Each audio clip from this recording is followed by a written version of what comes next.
Dear Alex Sarr, Victor Wembanyama was a tough enough act to follow.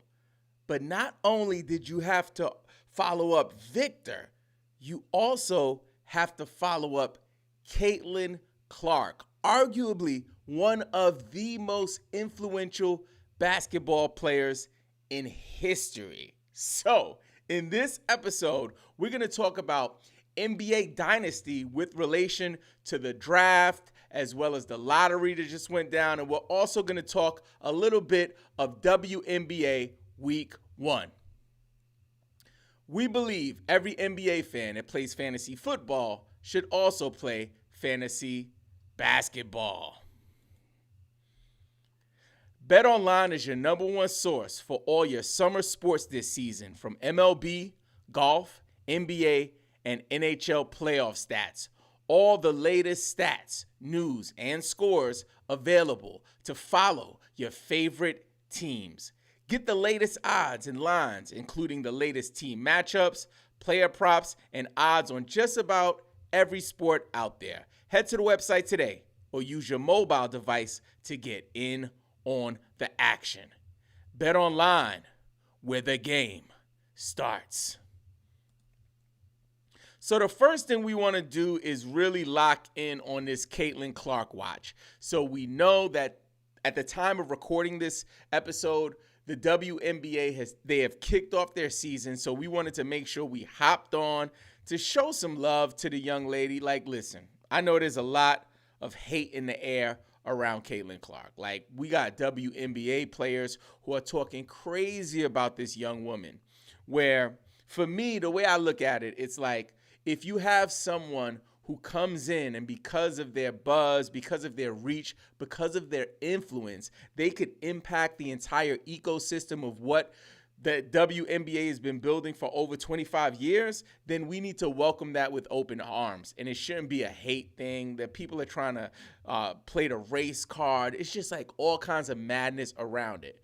With that being said, this summer, as we get ready to lock in for NBA season, we will be touching on some WNBA. It is week 1, so I want to make sure that we do our Caitlin Clark watch. So first up, Caitlin Clark had her first game tonight, and I believe they lost, and which is okay, right? It happens, right? Let me get some space over here.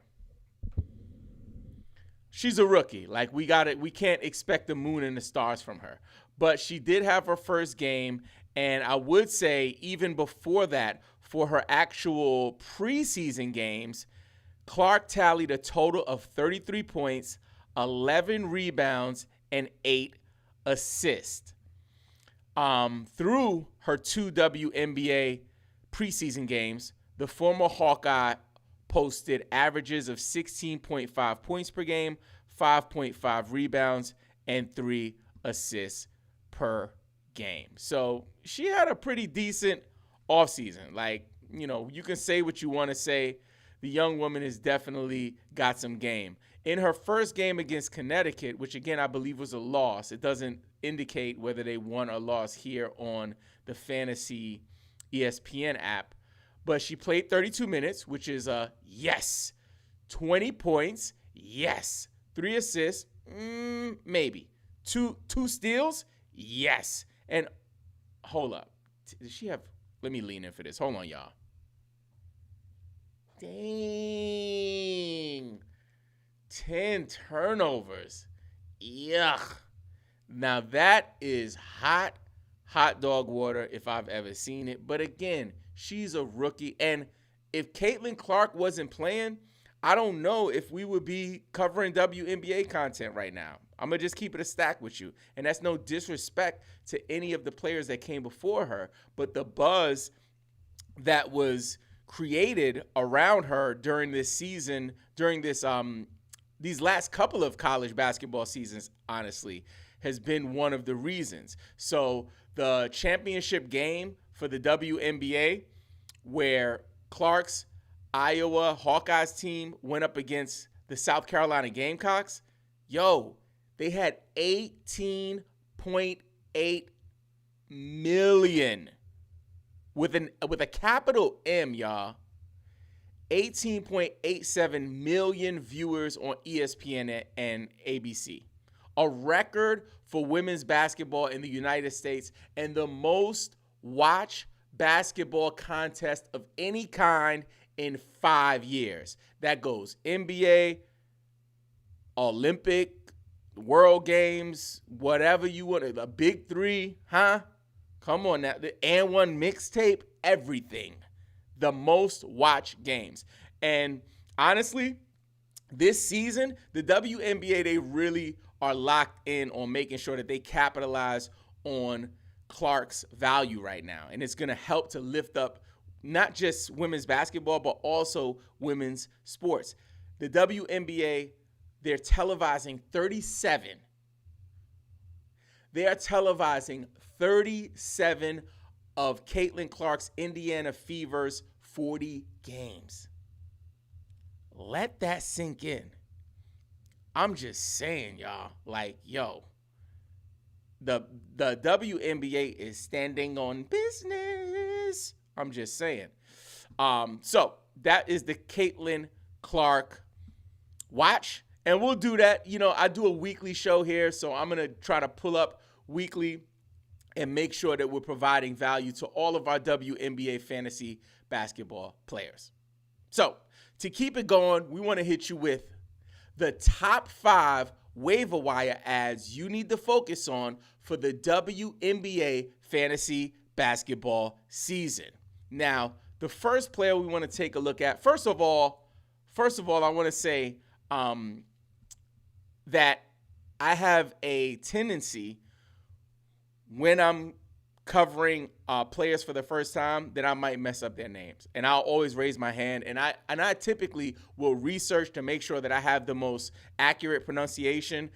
Sometimes I'll watch videos of the person themselves saying their own name so I can make sure that I don't screw that up because I want to provide value. But also I just want to be professional, right? This is a broadcasting thing we're trying to do here, and we've been building for the last few years. So I want to be as official tissue as possible. I've worked with Hashtag Basketball as one of their dynasty rankers. I work with NBC Sports as one of their contributors. So I just want to keep building what we're doing here with Believe in Fantasy and bring you the most value. With that said, I'm going to mess some people's names up tonight. I just want to raise my hand. Please drop it in the comments. If I pronounce something wrong, please let me know. Now, top 5 waiver wire ads for WNBA Fantasy on ESPN. All of these players are rostered in 50% of leagues or less, right? So no one who's ranked 51 or above is on this list. So these people are available in leagues, y'all.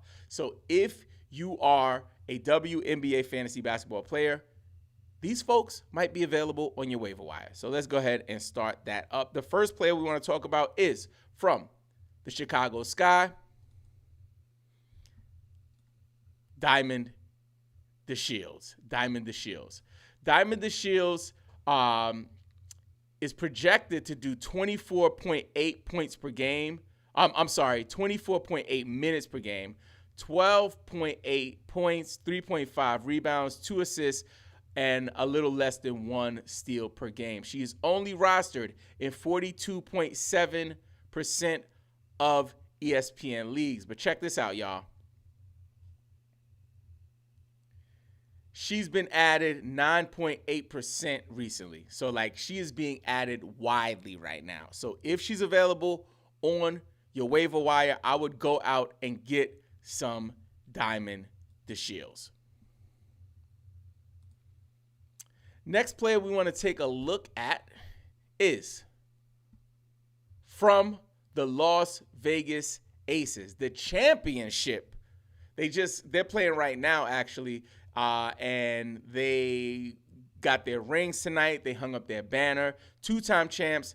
Big shout out to Becky Hammond, who used to be one of the coaches under Greg Popovich, and now she's like a 2-time champ in the WNBA. So that's really dope. I love to watch and witness the overlap. So the next player that we're going to talk about for your waiver wire ads is only rostered in 20.1% of leagues, y'all. She is widely available from the Las Vegas Aces,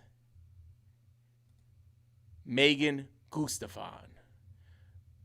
Gustafsson. I'm so sorry, y'all. Megan, I apologize. I am literally dumpster juice on that one. Megan Gustafsson. Shish kebabs. Man, I'm jacking that up. Let me know in the comments how bad I jacked her name up. I'm going to get better, y'all. Bear with me on this. Bear with me. Okay. She's only rostered in 20.1% of leagues, being picked up rapidly right now. Up 11% recently. She's projected to have a pretty crummy season, though. So that's something that is worth noting. She did have her first. Oh, she's in her game right now, actually. So we have some current stats. But any way you look at it, if she's available on your waiver wire, I would strongly consider grabbing Megan. Go ahead and pick her up. I got to work on some of my phrases, too. Pick her up for a women's league might be questionable. So I just want to make sure I'm doing my best job. Just wanted to put that out there.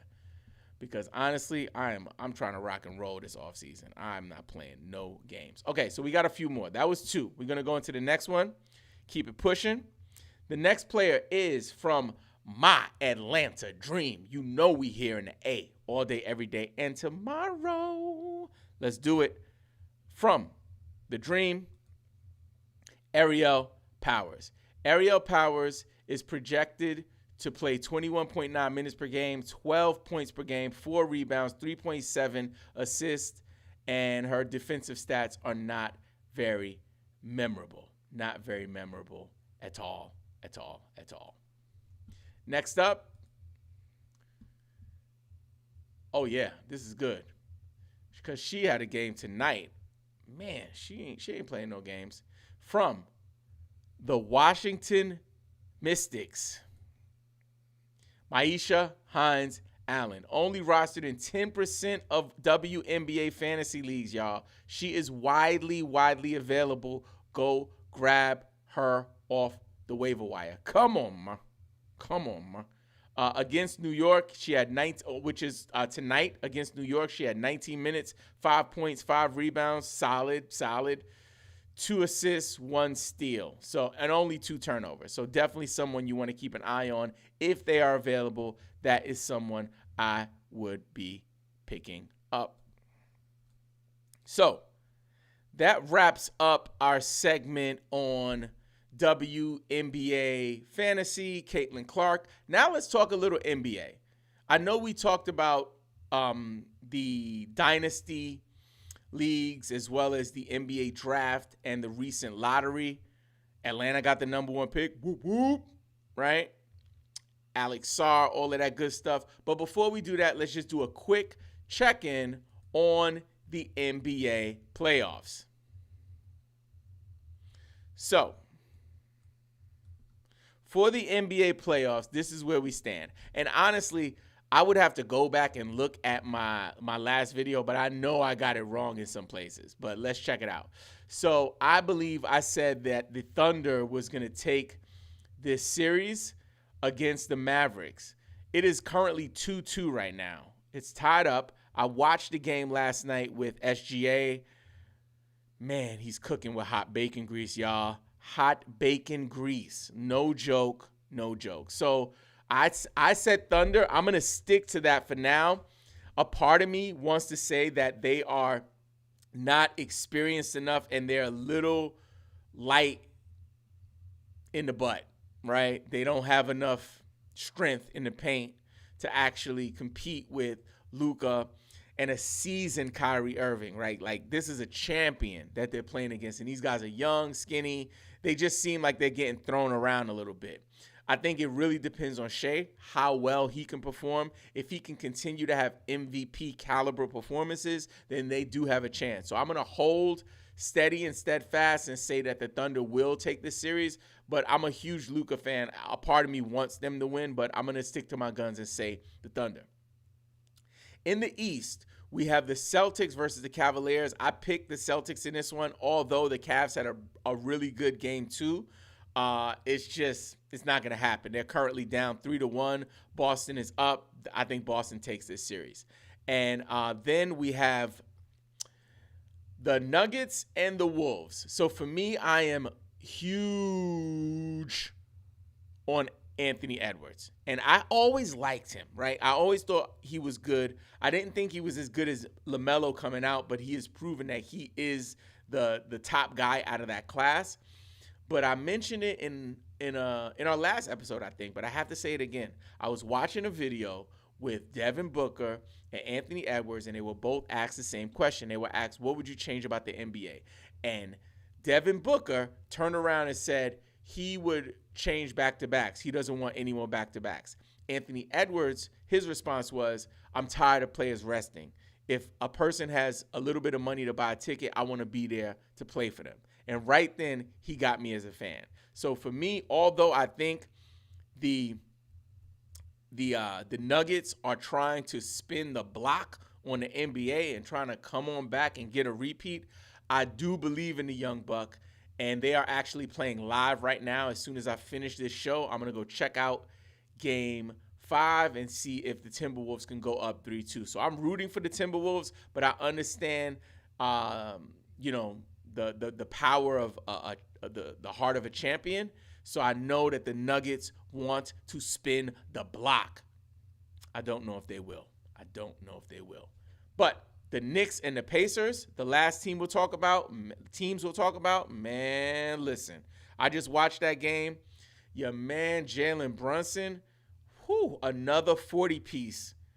The Knicks are up 3-2. They will close out the Pacers. They will, if they don't close them out in Indiana for Game 6, they will definitely bing bong them the heck up out of here when it comes to the game in the Garden. So I'm gonna go Knicks.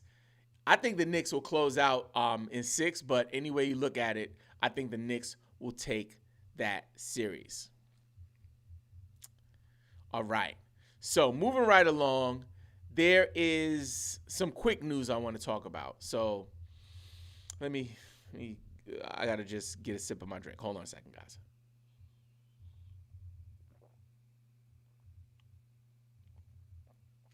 Because this one is big. So the news just broke today.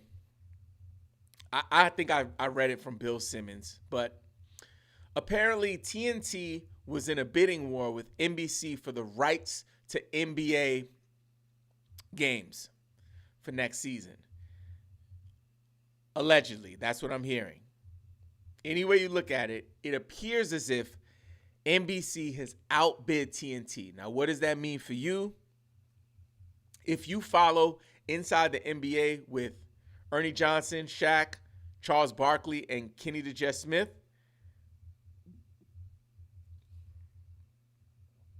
that means it's over. A wrap. It means that one of the best shows in basketball history is going to come to a close. So I actually had a different point that I was going to go over tonight about Shaq calling out the Joker for his his MVP award. But now that seems trivial because that's what made that show so cool, was the fact that those guys, had the ability to push players to places of discomfort and also speak on these topics with a lens of, experience, but also of knowledge and wisdom and entertainment. Like watching Shaq and Kenny and Charles all make fun of each other and all of that stuff, it's really sad. So I'm going to watch the halftime show tonight. Again, this is allegedly. I don't have any formal documentation except for the tweets and the articles that I've read from Bill Simmons, but it seems like it is true. So tonight, quickly, we'll fire off an air horn for Inside the NBA. Word. Man, legendary moments. Another shout out or another piece of news I want to cover. This actually isn't much of a shout out. It's more of a depressing fact. So, first of all, let me start by saying Kevin Durant is one of the greatest basketball players we've seen. in history. Like, I would probably put him top 20 somewhere. But Anthony Edwards thinks he's the GOAT. An amazing talent. But I don't give a shih tzu puppy. Since KD left the Warriors, it's been all downhill. And honestly, I don't know if he will ever be able to produce another championship or if he'll ever be viewed as the guy. He once was an MVP. People question his leadership skills. He's on the record on multiple occasions when asked who's the leader, deferring to someone else. I think when he was with the Warriors, he was like, Curry's the leader of the team. Recently, he was asked, he said the coach is the leader of the team. Just wild. So I'm announcing that KD helped to put an end to the Big Three era. KD has put an end to the Big Three era. I think the Big Three really started with Kevin Garnett, Paul Pierce, and Ray Allen with the Celtics when they united to win that championship. And then it went to the Heatles with Bosh, LeBron James, and Dwayne Wade. Since then, we've seen a bunch of players link up like this. But KD is the one that's bringing players together and then flopping.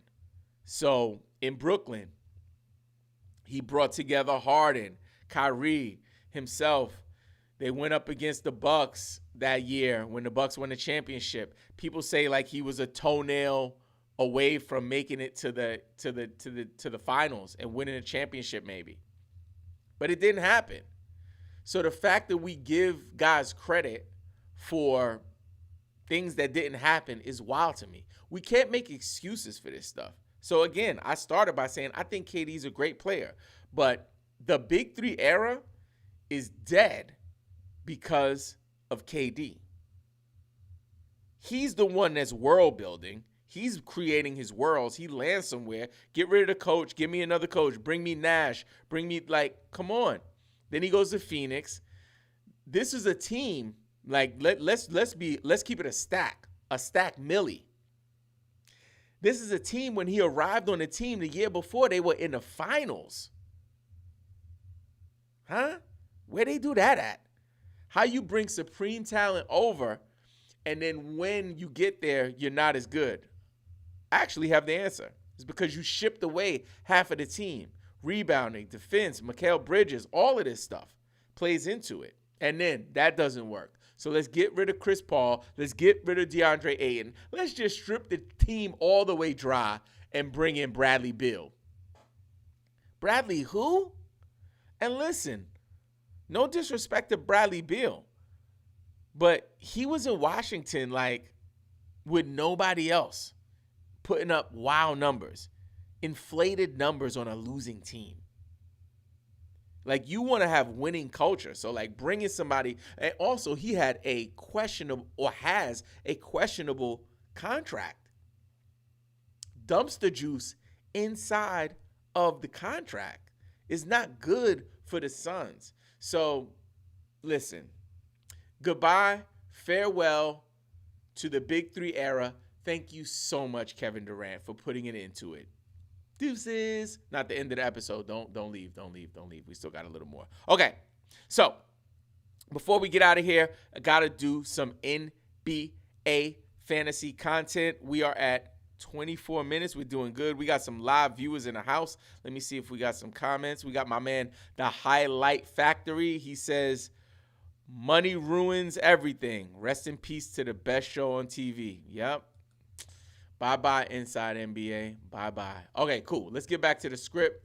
So we're going to pull up and go right into some fantasy basketball. So if you're like me, you are absolutely addicted to NBA fantasy basketball. But what happens is every summer after the season is over, you're like, oh, my God, I lost. You delete the app, right? You delete your Yahoo app. You delete your Sleeper app. You delete your ESPN app. You delete your Fantrax app, huh? Is that you? I've been there until I found Dynasty Fantasy Basketball. Year-round fantasy basketball for your Alpines. I'm just saying.